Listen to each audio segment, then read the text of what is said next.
Hey everyone, and welcome.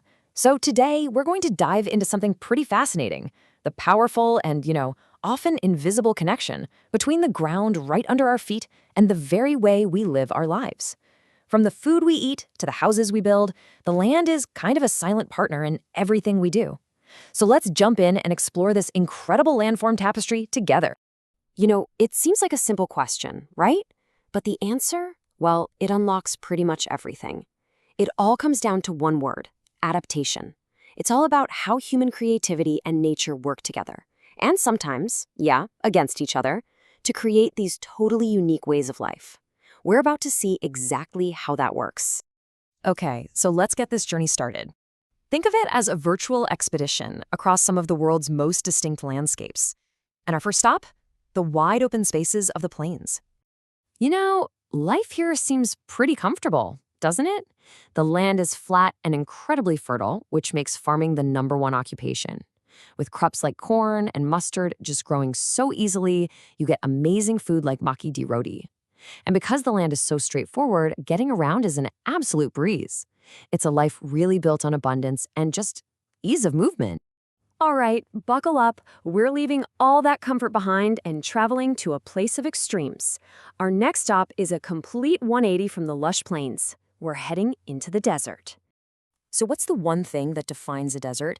It all comes down to the lack of water. By its very nature, it's a dry land where rain is this super rare, precious event.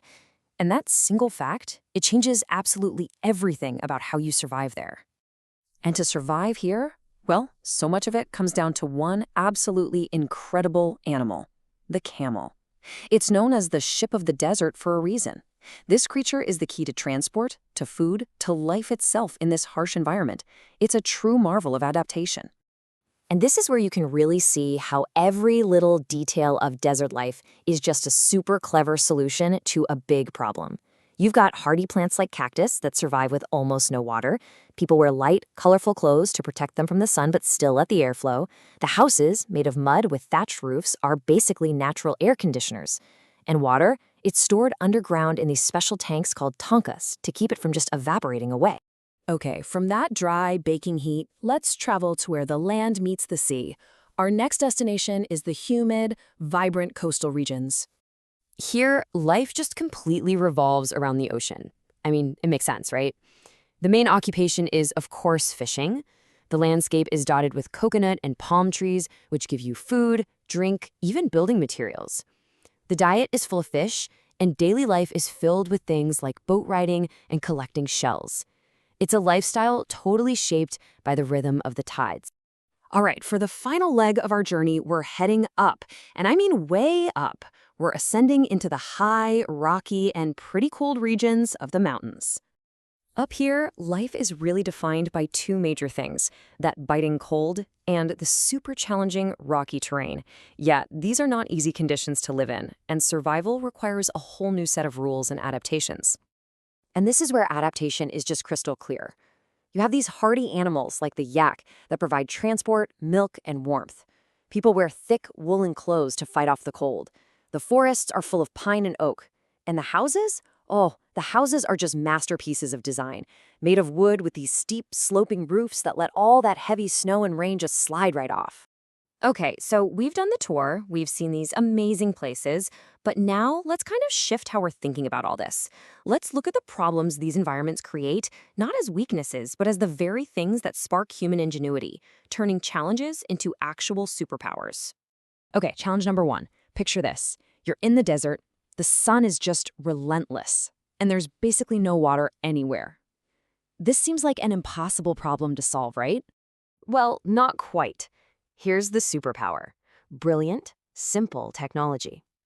People build houses from mud, which is a natural insulator that keeps the inside amazingly cool. And they engineer these underground tankas to capture and store every single precious drop of rain, protecting it from the sun. That's not just survival, that's absolute genius. Now for our next set of challenges. In coastal regions, you're facing the immense power of cyclones. In the mountains, the very ground can give way in a landslide. So how in the world do you build a life when nature can be so destructive? The superpower, once again, is brilliant engineering. Near the coast, people build incredibly strong houses that can stand up to powerful winds. And in the mountains, like we saw, those elegant sloping roofs, they are not just for looks. They are a critical defense against the crushing weight of snow and the force of rain, preventing a total collapse. Okay, now that we've seen these individual solutions, it's time to zoom out. Let's put these 4 landforms side by side to really see the clear patterns just pop. Let's start with a simple one, houses. In the mountains, the enemy is weight from above, all that snow, so you build wooden houses with sloping roofs. In the desert, the enemy is heat, so you build thick mud houses to stay cool. The design of the house is a direct answer to the environment's question. Simple as that. Now let's see how this pattern plays out across the board, because it's fascinating. The climate really dictates everything. A moderate climate in the plains? That leads to sturdy brick houses and a diet of wheat and rice. Hot and dry in the desert? You get mud houses and hearty dishes like dal bati for energy. Humid on the coast? Strong houses and a diet rich in fish. And the cold mountains? Wooden houses and a warming noodle soup like thukpa for heat and calories. See? It's a perfect, logical tapestry of human adaptation. So why did we take this journey? What's the big takeaway from all this? It's about understanding that our relationship with nature isn't just some scenic backdrop to our lives.